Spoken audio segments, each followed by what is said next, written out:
ಅಪರಿಚಿತ ನನ್ನನ್ನು ಚೆನ್ನಾಗಿ ಕೇದಾಡಿದ. ನನ್ನ ಮನೆಯಲ್ಲೇ ಈ ಘಟನೆ ನಡೆಯುವವರೆಗೂ ನಾನು ಮತ್ತು ನನ್ನ ಡಾಕ್ಟರ್ ಗಂಡ ಚೆನ್ನಾಗೇ ಜೀವನ ನಡೆಸುತ್ತಾ ಇದ್ದೆವು. ನಮಗೆ 5 ವರ್ಷದ ಮಗು ಇದೆ. ನಾವು 3 ಜನ ಸುಖವಾಗಿ ಇದ್ದೆವು. ನಮ್ಮ ಅಪಾರ್ಟ್ಮೆಂಟ್ ಸಿಟಿಯ ಹೊರಭಾಗದಲ್ಲಿ ಇದೆ. ಹಾಗಾಗಿ ನನ್ನ ಗಂಡ ಹಾಸ್ಪಿಟಲ್ನಿಂದ ಬರೋಕೆ ತುಂಬಾ ಟೈಮ್ ಹಿಡಿಯುತ್ತೆ. ಆದರೆ ಈ ಜಾಗ ತುಂಬಾ ಸೈಲೆಂಟಾಗಿ ಇರೋದರಿಂದ ನಮಗೆ ಖುಷಿನೇ. ಮತ್ತೆ ನಮ್ಮ ಮಗು ಕೂಡ ಹತ್ತಿರದಲ್ಲೇ ಸ್ಕೂಲಿಗೆ ಹೋಗುತ್ತಾನೆ. ನನ್ನದು ತೀರಾ ಒಳ್ಳೆ ಫಿಗರ್ ಅಂತ ಏನೂ ಇಲ್ಲ. ನಾನು ಸ್ವಲ್ಪ ದಪ್ಪ ಇದ್ದೀನಿ. ಆದರೆ ತುಂಬಾ ದಪ್ಪ ಏನೂ ಅಲ್ಲ. ನನ್ನ ಎತ್ತರ 5'9". ಎತ್ತರ ಇರೋದರಿಂದ ನನ್ನ 36-30-38 ಉಬ್ಬು ತಗ್ಗುಗಳು ಹಾಗೂ ಬಿಳಿ ಚರ್ಮ ತುಂಬಾ ಆಕರ್ಷಕವಾಗಿ ಕಾಣುತ್ತೆ. ನನ್ನ ದೇಹದಲ್ಲಿ ತುಂಬಾನೇ ಆಕರ್ಷಕ ಅಂದರೆ ಅದು ನನ್ನ ತೊಡೆಗಳು. ನನ್ನ ಗಂಡ ಇಷ್ಟಪಡೋ ಹಾಗೆ ನಿಕ್ಕರ್ ಹಾಕಿಕೊಂಡಾಗ ನನ್ನ ಉದ್ದವಾದ ತೊಡೆಗಳು ಒಳ್ಳೆ ಬಾಳೆ ದಿಂಡಿನ ಹಾಗೆ ಕಾಣುತ್ತೆ. ನನ್ನ ಮೂಲೆ ಸೀಳು ಉದ್ದ ಹಾಗೂ ಆಳವಾಗಿದೆ. ನನಗೆ ಆದಷ್ಟು ವೆಸ್ಟರ್ನ್ ಡ್ರೆಸ್ ಹಾಕಬೇಕು ಅಂತ ಇಷ್ಟ. ಆದರೆ ನಾರ್ಮಲ್ ಆಗಿ ನಾನು ಸೀರೆಯಲ್ಲಿ ಎಲ್ಲಾ ಮುಚ್ಚಿಕೊಂಡೇ ಇರುತ್ತೀನಿ. ನನ್ನ ಜೀವನದಲ್ಲಿ ನಾನು ಹೇಗೆ ಹೊಸ ಹೊಸ ಸುಖವನ್ನು ಕಂಡೆ ಮತ್ತೆ ಹೇಗೆ ಹೊಸ ಹೊಸ ಕಲ್ಪನೆಗಳನ್ನು ರೂಢಿಸಿಕೊಂಡೆ ಅನ್ನೋದು ಈ ಕತೆಗಲ್ಲಿದೆ. ಒಂದು ದಿನ ನನ್ನ ಗಂಡ ಫೋನ್ ಮಾಡಿ ಒಂದು ಆಕ್ಸಿಡೆಂಟ್ ಆಗಿದ್ದಾಗಿ ಹೇಳಿ ಆಕ್ಸಿಡೆಂಟ್ನಲ್ಲಿ ಗಾಯಗೊಂಡ ವ್ಯಕ್ತಿಯನ್ನ ಮನೆಗೆ ಕರೆತರುತ್ತಿರುವುದಾಗಿ ಹೇಳಿದರು. ಯಾವುದೇ ಪೊಲೀಸ್ ಕೇಸ್ ಆಗದೆ ಇರಲಿ ಅಂತ. ಮತ್ತು ಅವರೇ ಡಾಕ್ಟರ್ ಆಗಿದ್ದರಿಂದ ಮನೆಯಲ್ಲೇ ಟ್ರೀಟ್ಮೆಂಟ್ ಕೊಡಬಹುದಾಗಿತ್ತು. ಆ ವ್ಯಕ್ತಿ ಒಳ್ಳೆ ಮೈಕಟ್ಟು ಹೊಂದಿದ್ದ. 6 ಅಡಿ 2 ಇಂಚು ಎತ್ತರ ಇದ್ದ. ಪ್ರಜ್ಞೆ ಇರಲಿಲ್ಲ. ಮನೆಗೆ ಕರೆತಂದು ಅವನ ತಲೆಗೆ ನನ್ನ ಗಂಡ ಬ್ಯಾಂಡೇಜ್ ಹಾಕಿ ಕೈ ಕಾಲಿನ ಗಾಯಗಳನ್ನ ಕ್ಲೀನ್ ಮಾಡಿದರು. 1 ಗಂಟೆ ನಂತರ ಅವನಿಗೆ ಪ್ರಜ್ಞೆ ಬಂದು ನನ್ನ ಗಂಡನ ಜೊತೆ ಮಾತಾಡುತ್ತಿದ್ದ. ಅವನು ಆಕ್ಸಿಡೆಂಟ್ ಆಗೋದಕ್ಕೆ ಅವನ ತಪ್ಪು ಒಪ್ಪಿಕೊಂಡಿದ್ದ. ನನ್ನ ಗಂಡ ಅವನನ್ನ ನಮ್ಮ ಮನೆಯಲ್ಲೇ ಸ್ವಲ್ಪ ದಿನ ಇರಲು ಹೇಳಿದರು. ನನ್ನ ಗಂಡ ನನ್ನನ್ನು ಕರೆದರು. ನಾನು ಆಗ ಕಡು ನೀಲಿ ಸೀರೆಯಲ್ಲಿದ್ದೆ. ನನ್ನ ಬಿಳಿ ಚರ್ಮ ಅದರಲ್ಲಿ ಹೊಳೆಯುತ್ತಿತ್ತು. ನಾನು ಸೀರೆಯನ್ನ ಹೊಕ್ಕಳಿನ ಕೆಳಗೆ ಕಟ್ಟುತ್ತಿದ್ದರಿಂದ ಹೊಕ್ಕಳು ಚೆನ್ನಾಗೇ ಕಾಣುತ್ತಿತ್ತು. ಅವನು ನನ್ನ ಸೊಂಟ ನೋಡಿ ಮತ್ತೆ ಮಾಮೂಲಿಯಾಗಿ ನನ್ನನ್ನು ನೋಡಿದ. ನಾವು ಅವನ ಪರಿಚಯ ಮಾಡಿಕೊಂಡೆವು. ಅವನ ಹೆಸರು ರಮೇಶ್ ಅಂತ ಗೊತ್ತಾಯಿತು. ನನ್ನ ಗಂಡ, ಡಿಯರ್, ಇವನು ನಮ್ಮೊಂದಿಗೆ ಕೆಲವು ವಾರ ಇಲ್ಲೇ ಇರುತ್ತಾನೆ ಅಂತ ಹೇಳಿದರು. ನನಗೆ ಯಾವುದೇ ಅಭ್ಯಂತರ ಇರಲಿಲ್ಲ. ನಾನು ಅವನ ಊಟದ ಬಗ್ಗೆ ಕೇಳಿದ್ದೆ. ಅಂದರೆ ಏನ್ ಕೊಡಬೇಕು ಅಂತ. ರಮೇಶ್ ಹೆಚ್ಚಾಗೇ ತಿನ್ನುತ್ತಿದ್ದ. ಅವತ್ತು ನಾವು ಎಲ್ಲರೂ ಒಟ್ಟಿಗೆ ಊಟ ಮಾಡಿದೆವು. ಅವನು ನನ್ನ ಬಗ್ಗೆ ಹೊಗಳಿಕೆ ಹೇಳುತ್ತಿದ್ದ. ಆಗ ನನಗೆ ಅವನ ಮಾತಿನಿಂದ ಖುಷಿಯಾಯಿತು. ಮಾರನೇ ದಿನ ನನ್ನ ಗಂಡ ರೆಡಿ ಆಗಿ 8 ಗಂಟೆಗೆ ಹಾಸ್ಪಿಟಲ್ಗೆ ಹೋದರು. ರಮೇಶ್ ಆಗ ಇನ್ನೂ ಮಲಗೇ ಇದ್ದ. ನಾನು ನನ್ನ ಮಗನನ್ನ ರೆಡಿ ಮಾಡಿಸಿ ಅವನ ಸ್ಕೂಲ್ ಬಸ್ಗೆ ಬಿಟ್ಟು ಬಂದಾಗ 9 ಗಂಟೆ ಆಗಿತ್ತು. ನಾನು ಅವನ ರೂಮಿನ ಬಳಿ ಹೋಗುವಾಗ ಅವನು ಮಲಗಿರೋದನ್ನ ನೋಡಿದೆ. ತುಂಬಾ ಶೆಕೆ ಅಂತ ಅನಿಸುತ್ತಿತ್ತು. ಅದಕ್ಕೆ ಸ್ವಿಮ್ಮಿಂಗ್ ಪೂಲ್ನಲ್ಲಿ ಬಿದ್ದು ತಂಪು ಮಾಡಿಕೊಳ್ಳೋಣ ಅಂತ ಯೋಚಿಸಿ ಕೆಳಗೆ ಬಂದೆ. ನಮ್ಮ ಮನೆ 1 ಮಹಡಿಯಲ್ಲಿ ಇದೆ.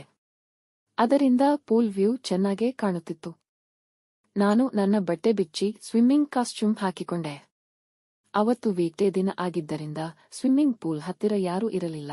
5 ನಿಮಿಷ ಆದ ಮೇಲೆ ನಮ್ಮ ಅಪಾರ್ಟ್ಮೆಂಟ್ ಹತ್ತಿರ ಏನೋ ಬದಲಾವಣೆ ಅನಿಸಿತು.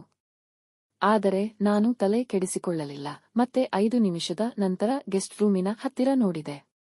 ಅಲ್ಲಿ ರಮೇಶ್ ಇದ್ದ. ರಮೇಶ್ ನನ್ನನ್ನ ನೋಡುತ್ತಿದ್ದ. ಅವನನ್ನ ಅವಾಯ್ಡ್ ಮಾಡೋಕೆ ನೋಡಿದೆ.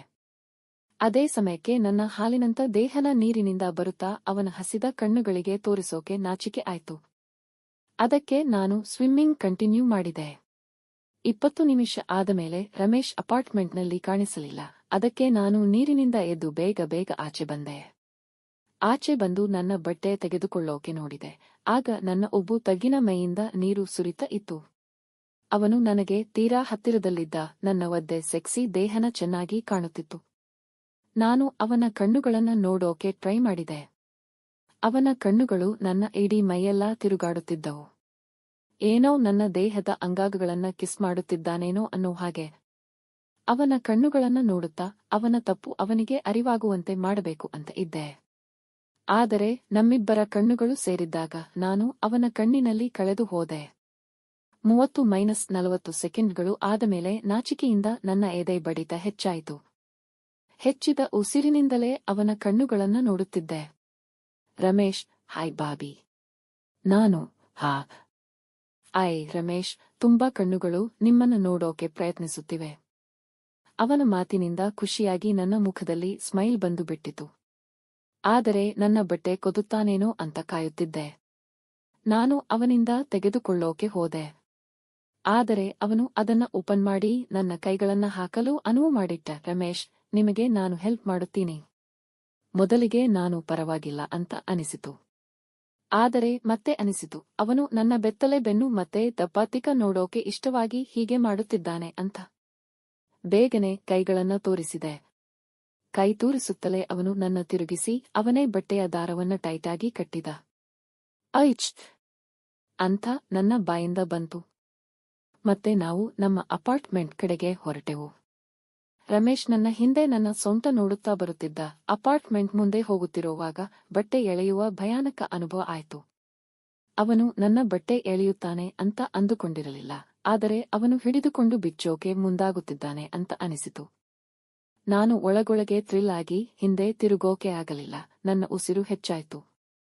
ಸಡ್ಡನ್ನಾಗಿ ಅವನು ಫ್ಲಾಟ್ ಒಳಗೆ ಹೋಗುತ್ತಿರೋದು ನೋಡಿದೆ.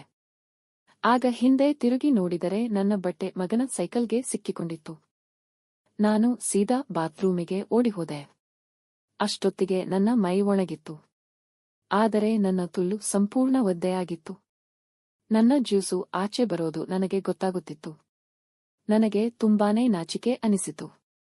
ಇದರಿಂದ ನಾನು ರಮೇಶ್ ಜೊತೆ ತಲೆ ಎತ್ತಿ ನೋಡೋಕ್ಕೂ ಆಗುತ್ತಿರಲಿಲ್ಲ. ಗಂಟೆ 11:30 ನಾವು ಇಬ್ಬರೂ ಒಟ್ಟಿಗೆ ತಿಂಡಿ ತಿಂದೆವು. ತುಂಡಿ ತಿನ್ನುವಾಗಲೂ ಅವನು ನನ್ನ ಸುಂದರ ದೇಹನ ಹೊಗಳುತ್ತಲೇ ಇದ್ದ. ತಿಂಡಿ ತಿಂದಾದ ಮೇಲೆ ಬಾಲ್ಕನಿಯಲ್ಲಿ ನಿಂತಿದ್ದಾಗ ರಮೇಶ್ ಕೂಡ ಬಂದ. ಅವನು ನನ್ನ ಸ್ವಿಮ್ಮಿಂಗ್ ಸ್ಟೈಲ್, ಬ್ಯೂಟಿಫುಲ್ ಬಾಡಿ ಮತ್ತೆ ವಿಶೇಷವಾಗಿ ನನ್ನ ತೊಡೆಗಳ ಬಗ್ಗೆ ಮಾತಾಡುತ್ತಿದ್ದ. ಆಗ ನಾನು ಅವನಿಗೆ ಒಂದು ತಪ್ಪು ಮಾತನ್ನ ಹೇಳಿಬಿಟ್ಟೆ. ನೀನು ಎಲ್ಲಾ ಗಂಡಸರು ಹಾಗೆ ನನ್ನ ಗಂಡ ಕೂಡ ಅದನ್ನೇ ಇಷ್ಟಪಡುತ್ತೀರಾ ಅಂದು ಬಿಟ್ಟೆ. ಆಮೇಲೆ ತಪ್ಪಿನ ಅರಿವಾಗಿ ಸುಮ್ಮನೆ ಇದ್ದೆ. ರಮೇಶ್ ನನ್ನ ಕಣ್ಣಲ್ಲಿ ನೋಡುತ್ತಿದ್ದ. ನಾನು ಅವನ ಕಣ್ಣಿನಿಂದ ಆಚೆ ನೋಡೋಕೆ ಆಗುತ್ತಿರಲಿಲ್ಲ. ಅವನ ತುಟಿಗಳು ನನ್ನ ತುಟಿಗಳನ್ನ ಯಾವಾಗ ಟಚ್ ಮಾಡಿದ್ದವೋ ಗೊತ್ತೇ ಆಗಲಿಲ್ಲ. ಆದರೆ ನನ್ನ ನಾಲಿಗೆ ಅವನ ಬಾಯಲ್ಲಿ ಇತ್ತು. ಅವನು ನನ್ನ ತಿಕ್ಕ ಪ್ರೆಸ್ ಮಾಡಿದ. ಆಗಲೇ ಅವನ ಹಿಡಿತದಲ್ಲಿ ನನ್ನ ಬಾಡಿ ಇರೋದು ಗೊತ್ತಾಗಿದ್ದು. ನಾನು ಅವನನ್ನು ನೂಕಿ ನನ್ನ ರೂಮಿಗೆ ಹೋದೆ. ನಾನು ಜೋರಾಗಿ ಉಸಿರಾಡುತ್ತಿದ್ದೆ. ನನ್ನ ತುಟಿ ಮೇಲೆ ಅವನ ಮೂತಿ ಇನ್ನೂ ಇರೋ ಹಾಗೆ ಅನಿಸುತ್ತಿತ್ತು. ಅವತ್ತು ರಾತ್ರಿ ಗಂಡ ಬಂದ ಮೇಲೆ ಅವರ ಜೊತೆ